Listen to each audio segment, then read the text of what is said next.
മലയാറ്റൂരിലെ rubber തോട്ടത്തിലെ കിണറ്റിൽ വീണ കുട്ടിയാനയെ കരയ്ക്ക് കയറ്റാനുള്ള ശ്രമം തടഞ്ഞ് നാട്ടുകാർ.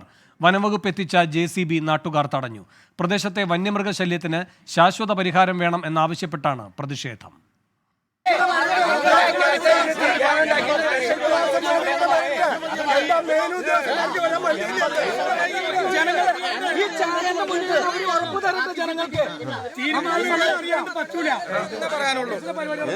ഇതിനൊരു തീരുമാനം ഉണ്ടാക്കിയിട്ട് എന്ത് വേണമെങ്കിലും അവർ ചെയ്തോട്ടെ. കാരണം ഞങ്ങൾ ഇത് തടയാൻ വന്നതല്ല, പക്ഷെ ഞങ്ങൾക്ക് ഇവിടെ ജീവിക്കണം. ഇവിടെ സാധാരണക്കാർ കൃഷി ചെയ്ത പാവങ്ങളെ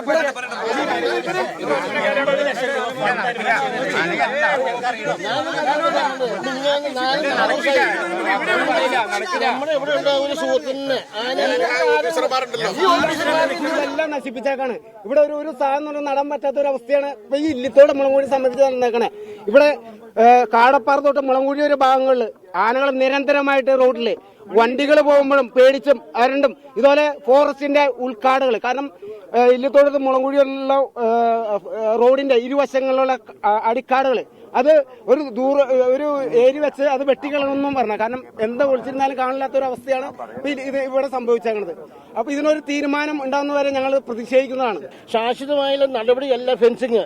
ഇതിന് ഞങ്ങൾക്ക് ശാശ്വതമായ നടപടി വേണമെങ്കിൽ 13 കിലോമീറ്റർ ചുറ്റളവിൽ ഇത് നമ്മൾ ട്രെഞ്ച് താത്തണം. ഇന്ന് പുലർച്ചെയാണ് ഇല്ലിത്തോട്ടിലെ റബ്ബർ തോട്ടത്തിനുള്ളിലെ കിണറ്റിൽ 2 വയസ്സ് പ്രായമുള്ള കുട്ടിയാന വീണത്. കഴിഞ്ഞ ദിവസം പ്രദേശത്തെ ക്ഷേത്രത്തിന്റെ തിടപ്പള്ളിയും SNDP ഓഫീസിന്റെ മതിലും കാട്ടാന തകർത്തിരുന്നു. ഹാങ്ങിങ് ഫെൻസിംഗ് സ്ഥാപിക്കാൻ സർക്കാരിനോട് ശുപാർശ ചെയ്യുമെന്ന് Kalady range forest officer B Ajith Kumar പറഞ്ഞു. ഇവിടെ ഒരു 5 ലൈൻ ഫെൻസിങ്ങിനേക്കാൾ നല്ലത് ഹാങ്ങിങ് ഫെൻസിംഗ് ആണ്. അത് കൂടുതൽ ശക്തമാണ്. കാരണം അത്രയ്ക്ക് പ്രഷറാണ് ഇവിടെ ആനയ്ക്ക് ഈ മേഖലയിലേക്ക് ഇറങ്ങാൻ. അതിന് തടയാൻ കുറച്ചുകൂടി ശക്തമായ ഹാങ്ങിങ് ഫെൻസിംഗ് വേണം എന്നതിന്റെ അടിസ്ഥാനത്തിൽ നമ്മൾ 3.5 കിലോമീറ്ററിന് ഹാങ്ങിങ് ഫെൻസിംഗ് കൊടുത്തിട്ടുണ്ട്. അത് അടിയന്തരമായി ഈ സംഭവത്തിന്റെയും കൂടെ വെളിച്ചത്തിൽ അടിയന്തരമായി പാസാക്കി എത്രയും പെട്ടെന്ന് ഹാങ്ങിങ് ഫെൻസിംഗ് തന്നെ ഇടാനുള്ള ശ്രമം ഞങ്ങൾ നടത്തും. ശ്രീകാന്ത് കൊച്ചിയിൽ നിന്ന് ചേരുന്നു കൂടുതൽ വിവരങ്ങളുമായി. ശ്രീകാന്ത്, ഈ കുട്ടിയാനയെ പുറത്തെടുക്കാനുള്ള ദൗത്യം ഇപ്പോഴും തടസ്സപ്പെട്ടിരിക്കുകയാണോ? നാട്ടുകാരുടെ പ്രതിഷേധം തുടരുകയാണോ?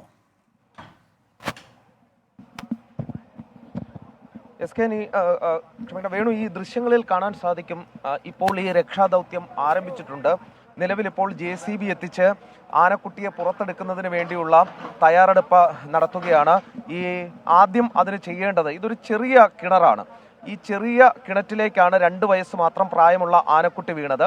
ഈ ആനക്കുട്ടിയെ പുറത്തെടുക്കണമെങ്കിൽ ഈ കിണറിന്റെ വാവട്ടം അത് വലുതാക്കേണ്ടതുണ്ട്. അത് വലുതാക്കുക എന്നുള്ളതാണ് ഇപ്പോൾ ചെയ്യുന്നത്. അത് മാത്രമല്ല, ഈ കുറച്ച് കല്ലൊക്കെ തന്നെ ഇതിന്റെ മുകളിലായുണ്ട്, ഈ കിണറ്റിന്റെ മുകളിലായുണ്ട്. ആ കല്ല് നീക്കം ചെയ്യണം. ശേഷം ഈ ആനക്കുട്ടി മുകളിലേക്ക് കയറിയെങ്കിൽ അതിന് ഒരു വഴി, കിണറ്റിനകത്ത് നിന്നും പുറത്തേക്കുള്ള ഒരു വഴി വേണം. ഈ രീതിയിലാണ് ഇപ്പോൾ രക്ഷാപ്രവർത്തനം ആസൂത്രണം ചെയ്തിട്ടുള്ളത്. ഇപ്പോൾ ഫോറസ്റ്റ് ഉദ്യോഗസ്ഥർ നിർദ്ദേശം നൽകുന്നുണ്ട് ഏത് തരത്തിലാണ് ഈ വഴി വെട്ടേണ്ടത് എന്നതടക്കം.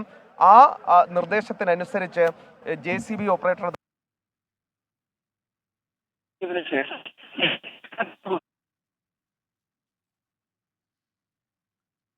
കുട്ടിയാനയെ കരയ്ക്ക് കയറ്റാനുള്ള ശ്രമം വീണ്ടും തുടങ്ങിയിരിക്കുകയാണ്. നേരത്തെ ജനങ്ങൾ പ്രതിഷേധിച്ചിരുന്നു.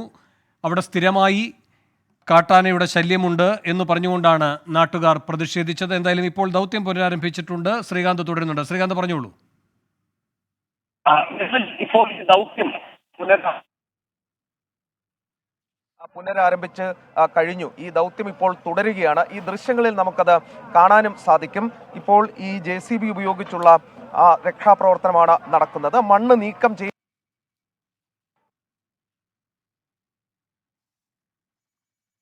മലയാറ്റൂരിലെ റബ്ബർ തോട്ടത്തിൽ കിണറ്റിൽ വീണ കാട്ടാനയെ രക്ഷിക്കാനുള്ള ദൗത്യം വീണ്ടും തുടങ്ങിയിരിക്കുകയാണ്. JCB എത്തിച്ച് മണ്ണ് മാറ്റി കിണറിന്റെ വാവട്ടം വലുതാക്കി പുറത്തേക്കെടുക്കാനുള്ള ദൗത്യത്തിലാണിപ്പോൾ വനംവകുപ്പ് ഉദ്യോഗസ്ഥർ ഏർപ്പെട്ടിരിക്കുന്നത്.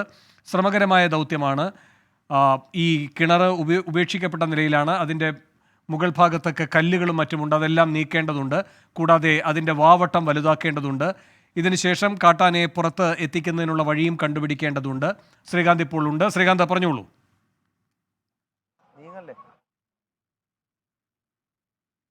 ഒന്നാകെ ആനശല്യമുള്ള സ്ഥലമാണ്. പൊതുജനങ്ങൾ, ഇവിടുത്തെ താമസക്കാരായ ജനങ്ങളും ചൂണ്ടിക്കാണിക്കുന്നത് അതാണ്. അവരെ സംബന്ധിച്ചിടത്തോളം ഇവിടെ ഈ ശാശ്വതമായ പരിഹാരം ആനശല്യത്തിന് വേണം. നിലവിൽ ഇവിടെ ഫൈലർ ഫെൻസിങ് ഉണ്ട്, പക്ഷെ ആ ഫെൻസിങ് പോരാ. അതാണ് അവർ പറയുന്നത്. വനം വകുപ്പ് ഇതിൽ ശുപാർശ ചെയ്യുന്നത് ഒരു ഹാങ്ങിങ് ഫെൻസിങ് എന്നുള്ള കാര്യമാണ്. ആനയ്ക്ക് വനത്തിനുള്ളിൽ നിന്നും അതിന് ഭക്ഷണവും വെള്ളവും തേടി പുറത്തേക്ക് ഇറങ്ങുന്നതിനുള്ള വലിയ പ്രഷറുണ്ട് എന്നാണ് വനം വകുപ്പ് പറയുന്നത്. ആ പശ്ചാത്തലത്തിൽ ഇവിടെ ഹാങ്ങിങ് ഫെൻസിംഗ് ആണ് വനം വകുപ്പ് ശുപാർശ ചെയ്യുന്നത്. പക്ഷേ ഇവിടെ ചില നാട്ടുകാർ, അത് കുറേ അധികം നാളായി ഇവിടെ താമസിക്കുന്നവർ പറയുന്നത് അതുകൊണ്ടൊന്നും കാര്യമില്ല, പകരം ട്രഞ്ച് ചെയ്യേണ്ടി വരും. 13 കിലോമീറ്ററിലധികം നീളമുണ്ട്. അത്രയും ദൂരം ഫെൻസ് ട്രഞ്ച് കുഴിക്കുക എന്നുള്ളത് മാത്രമാണ് ഈ ഒരു സാഹചര്യത്തിൽ, ഇപ്പോഴത്തെ സാഹചര്യത്തിൽ ഈ ആനകളെ തുരത്താനുള്ള മാർഗം എന്നാണ് ഈ നാട്ടുകാർ ചൂണ്ടിക്കാണിക്കുന്നത്. കാരണം അവർക്ക് കുറേയധികം എക്സ്പീരിയൻസ് ഈ വിഷയത്തിൽ കൂടുതലുണ്ട്. പക്ഷേ അതിനൊക്കെ തന്നെ സർക്കാരിൻ്റെ അനുമതി, സർക്കാരിൻ്റെ പ്രത്യേക പദ്ധതി ഇതിനായി വേണം. അതൊന്നും തന്നെ നിലവിൽ ഇല്ല. അതിൻ്റെ ബുദ്ധിമുട്ട് തങ്ങൾ അനുഭവിക്കുന്നുണ്ട് എന്നാണ് അവർ പറയുന്നത്. ഈ അടുത്ത ദിവസങ്ങളിൽ കഴിഞ്ഞ 2 ദിവസം ഇവിടെ അടുത്തൊരു ക്ഷേത്രത്തിന്റെ തിടപ്പള്ളി തകർത്തു കളഞ്ഞു. SNDP ഗുരുമന്ദിരത്തിന്റെ മതില് ആന തകർത്തു കളഞ്ഞു. അങ്ങനെ നിരന്തരം ആനയുടെ പ്രശ്നമുള്ള പ്രദേശമാണ് ഈ നീലീശ്വരം ഗ്രാമപഞ്ചായത്ത് എന്ന് പറയുന്നത്. അവിടെയാണ് ഇപ്പോൾ ഒരു സ്വകാര്യ വ്യക്തിയുടെ റബ്ബർ തോട്ടത്തിൽ ഇന്നലെ രാത്രി 1 മണിയോടുകൂടി, പുലർച്ചെ 1 മണിയോടുകൂടി ഒരു കാട്ടാനക്കുട്ടി വീണത്. 2 വയസ്സാണ് അതിനുള്ളത്. ചുറ്റും ആനകൾ കൂടി നിൽക്കുന്ന സാഹചര്യം ഉണ്ടായിരുന്നു. പക്ഷേ വനംവകുപ്പ് ഉദ്യോഗസ്ഥർ രാവിലെ എത്തി അവരുടെ ഭാഗത്തു നിന്നുള്ള ശ്രമം നടത്തി നോക്കി. പക്ഷേ ആന ഇവരെ വിരട്ടി ഓടിച്ചു. പിന്നീട് ആനയെ ഇവിടെ നിന്നും തുരത്തിയ ശേഷമാണ് വനംവകുപ്പ് ഉദ്യോഗസ്ഥർ ഇവിടെ എത്തി അവരുടെ ജോലിയിലേക്ക്, അവരുടെ നടപടിയിലേക്ക് അവർ കടക്കുന്നത്. ഇപ്പോൾ ആനക്കൂട്ടം ഇവിടം വിട്ടുപോയിട്ടില്ല. ഈ ജനവാസ മേഖലയിൽ തന്നെ മുകളിൽ ിട്ടുണ്ട് ആനക്കൂട്ടം. സാധാരണ അങ്ങനെ തന്നെയായിരിക്കും അത്. കാട്ടാനക്കുട്ടി ഈ കിണറ്റിൽ കിടക്കുമ്പോൾ ഈ പ്രദേശം വിട്ട് അവർ പോകാനുള്ള സാധ്യത തീരെയില്ല, അത് ഉറപ്പുമാണ്. ഇപ്പോൾ കാട്ടാന മുകളിൽ, ഈ മലമുകളിൽ നിലയുറപ്പിച്ചിട്ടുണ്ട്. എസ് ശ്രീകാന്താണ് വിവരങ്ങൾ നൽകിക്കൊണ്ടിരിക്കുന്നത്. മലയാറ്റൂരിൽ റബ്ബർ തോട്ടത്തിലെ കിണറ്റിൽ വീണ കുട്ടിയാനയെ രക്ഷിക്കാനുള്ള ദൗത്യം പുനരാരംഭിച്ചു. നാട്ടുകാരുടെ പ്രതിഷേധത്തെ തുടർന്ന് തടസ്സപ്പെട്ട ദൗത്യമാണിപ്പോൾ വീണ്ടും വനംവകുപ്പ് ഉദ്യോഗസ്ഥരുടെ നേതൃത്വത്തിൽ